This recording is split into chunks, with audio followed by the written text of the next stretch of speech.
જય માતાજી મિત્રો, કેમ છો બધા? સ્વાગત છે તમારો એક નવા મિની બ્લોગમાં. તો જે વરસાદ આજે સારો એવો આપણે આવી ગયો, તો હવે આપણે નદી જોવા જવાનું છે. એટલે જે આપણો ડેમ છે ત્યાં વાડીનો રસ્તે એ જોવા જવાનું છે. તો હાલો અહીં આપણે જાવી. ફાઇનલી આપણે પહોંચી ગયા પુલે, અને જો આ આપણો માર્ગનો રસ્તો, આપણે જે વાડીએ જવાનો રસ્તો છે એ છે. અને આ બાજુ જો આપણે રસ્તામાં ફૂલ પાણી ભરાઈ ગયું છે, અને મસ્ત બધાનો આખો પુલ. આ પુલ આપણે ગયા વર્ષે જે આ વર્ષે જ બનાવ્યો. તો અત્યારે તો ફૂલ પાણી જેમ પણ આવી ગયું છે.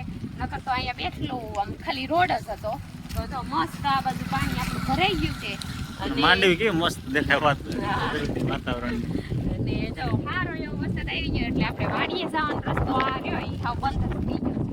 તો આપણે પાણી બતાવી જો થોડુંક ઘણો બધો ઊંડો પુલ છે, પણ પાણી ઝાઝું બધું થઈ ગયું છે. જો આટલા જ ખાંભા દેખાય છે. અને હવે આપણે જઈએ ઓલી બાજુ. તો ઓલી બાજુ પણ નદી ઘણી બધી ભરાઈ ગઈ છે.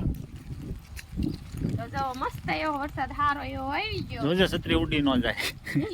ઉડી ન જાય, કાકડો થઈ જાય. તો જો આ બાજુ પણ સરસ મજાનું પાણી આવે